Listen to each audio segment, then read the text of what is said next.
You are not competitors. And I think the big mistake we have made is by making each other competitors. We are not competing. Our problem is that we are not working closer together to meet the demands that our people have. And as I was telling another gathering, you know, these borders, and I also mentioned to my brother, these borders that you create silos for yourselves amongst, you must always remember, are not your creation.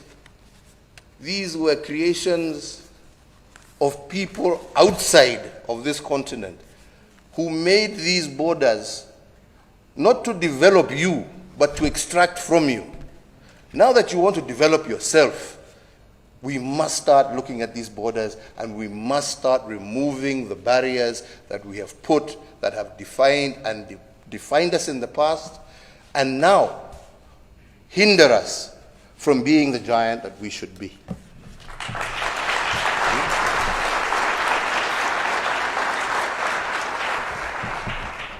I was telling my brother this morning the ridiculousness of our borders, that we in Kenya have a border demarcated with, on one side with Tanzania, where the people who live on the border are the Maasai community. They were a nation once upon a time.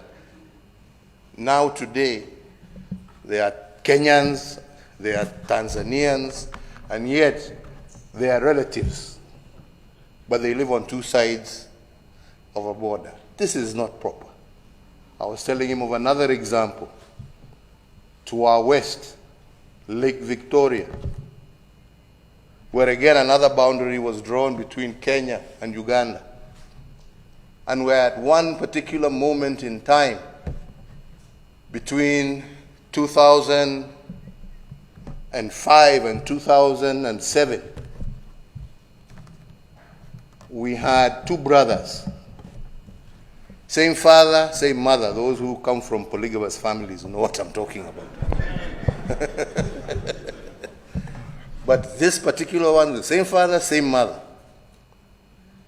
But because their land was stretched across between Kenya and Uganda,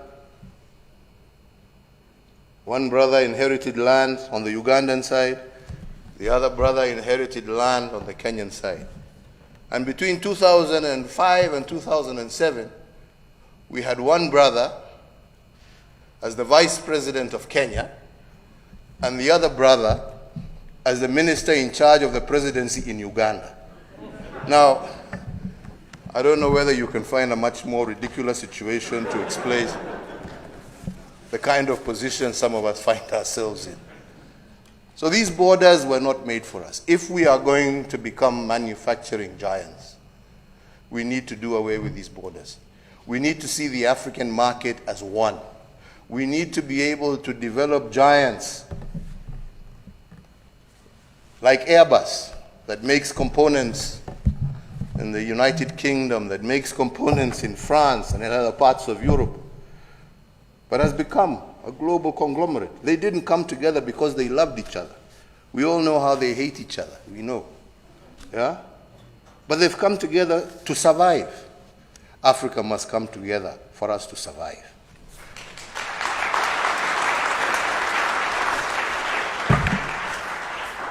Survive and indeed prosper. I wish you all the very best.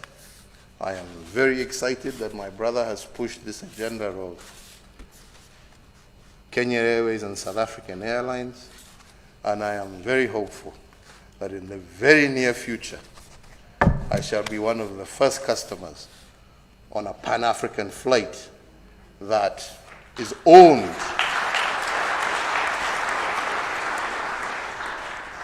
by Africa and run by Africans.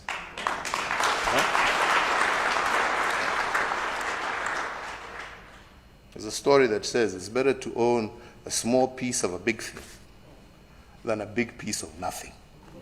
So I'm looking forward to our small piece in a big Pan-African airline. Thank you very much. If you want more candid speeches like this, be sure to like, subscribe, and hit the notification bell to catch all our latest videos. And please feel free to leave your suggestions, news tips, or topics about Africa you'd like us to cover.